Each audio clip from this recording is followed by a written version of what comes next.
நீ இவ்வளவு நேரமா இங்கேதான் இருக்கியா? நாங்க அப்படியே காத்தாட இருந்துட்டு வந்தோம். அது சரி, நீ ஏன் ஒரு மாதிரியா இருக்க? ஆமா பாரதி, ஏன் கண்ணெல்லாம் ஒரு மாதிரி கலங்கி போயிருக்கு? உடம்பு ஏதாவது சரியில்லையா? லேசா தலைவலி, அதான். பாட்டி, அத்தை எங்க? சொக்கப்பானை எரிக்கிற பரிகாரம் பண்ண போறல, அதுக்கு ஏதோ வேலை இருக்குன்னு சொல்லி கடையில ஏதோ பொருள் எல்லாம் வாங்க போயிருக்கா. ஏன், என்ன விஷயம்? அதெல்லாம் ஒண்ணு வேண்டாம் பாட்டி, நாம பேசாம வீட்டுக்கு கிளம்பிடலாம். என்ன பாரதி சொல்ற? இன்னும் பண்ண வேண்டிய பரிகாரம் பாக்கி இருக்கே, அத பாதியிலே விட்டுட்டு போனா எப்படி? பண்ண வரைக்கும் போதும் பாட்டி, வேற ஏதாவது பண்றதா இருந்தா இன்னொரு நாள் வந்து பண்ணிக்கலாம். பாரதி, இது சாமி காரியம், அதுவும் உன் பையனுக்காக வேண்டிதான் இதெல்லாம் பண்ணிட்டு இருக்க. பாதியிலே விட்டுட்டு போறேன்னு சொல்றது நல்லாவா இருக்கு?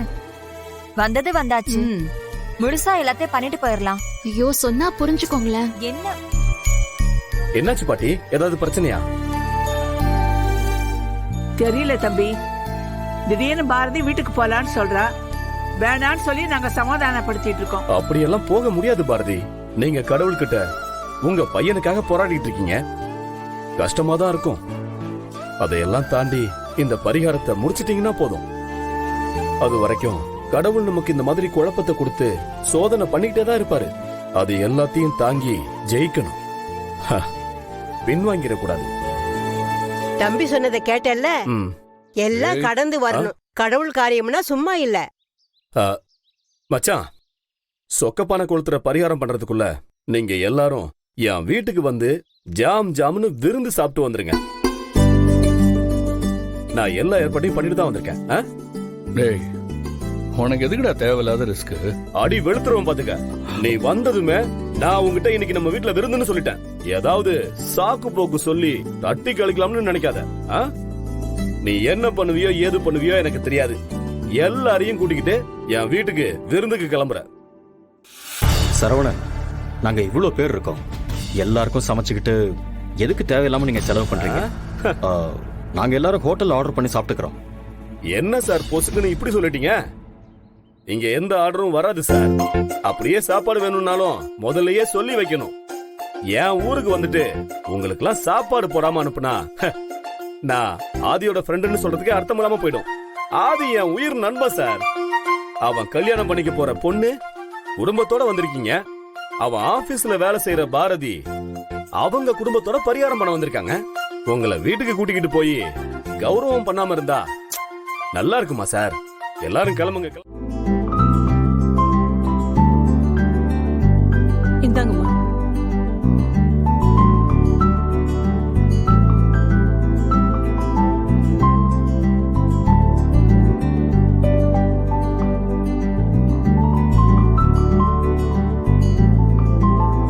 மச்சான், வீடு சூப்பரா இருக்குடா. தேங்க்யூடா. சிட்டில இருக்கிற உனக்கு இந்த மாதிரி வீடு புடிச்சிருக்குன்னு சொல்றது கேட்க எனக்கு ஆச்சரியமா இருக்குடா. என்னதான் சிட்டியா இருந்தாலும் இந்த மாதிரி கிராமத்துல இருக்கிற வீடு மாதிரி வருமா? அங்க காத்து பூரா கெட்டு போய் கிடக்கு. பாருங்க, காலையில இருந்து இப்ப வரைக்கும் இந்த கிராமத்துல தான் இருக்கோம். கொஞ்சம் கூட டயர்டே ஆகல. என்ன இருந்தாலும் கிராமம் கிராமம்தான். ஆனா யாருக்கு புரியுது? கரெக்டா சொன்னீங்க பாட்டி. அதனாலதான் நான் அந்த பக்கமெல்லாம் வரதே இல்ல. எனக்கும் இந்த மாதிரி ஒரு வீட்டுல இருக்கணும்னு ஆசையா இருக்குடா. ஆனா என்ன பண்றது, எனக்கும் வேலை சிட்டியில தானே. ஏப்பா சரவணா, ஏதோ பெருசா விருந்துக்கெல்லாம் ஏற்பாடு பண்ணிருக்கிறதா சொன்ன, ஒன்னத்தையும் காணோம். அம்மா, ஏமா இப்படி மானத்தை வாங்குற? என்னம்மா இப்படி சொல்லிட்டீங்க? சொல்லிட்டு பண்ணாம விட்டுருவோமா? எல்லாம் ரெடியா இருக்கு. ஏ கதிரு, அண்ணா விருந்து ரெடினா? பாத்தீங்களாமா, சாப்பாடு ரெடி. நீங்க ரெடினா இப்பவே சாப்பிடலாம்.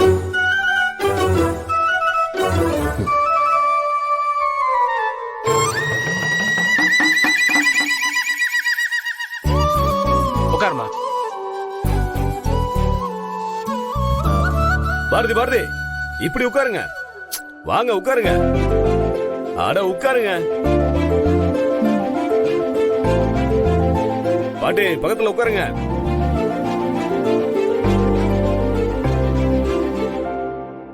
ஏமா அம்மா இங்க வந்து உட்காரு, வாமா வாமா. ம் வாங்கம்மா. வா.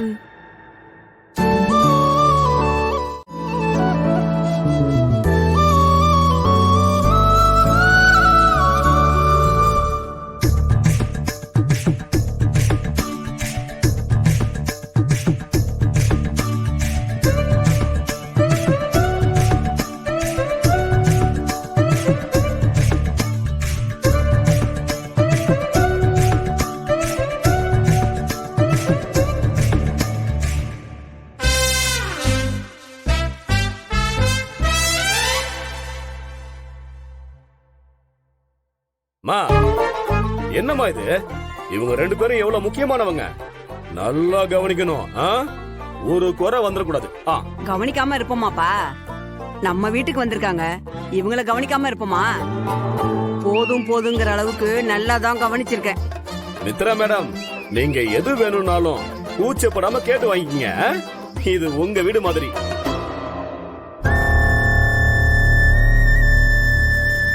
அவரு ஆதிக்குள்ளதான் இருக்காரு.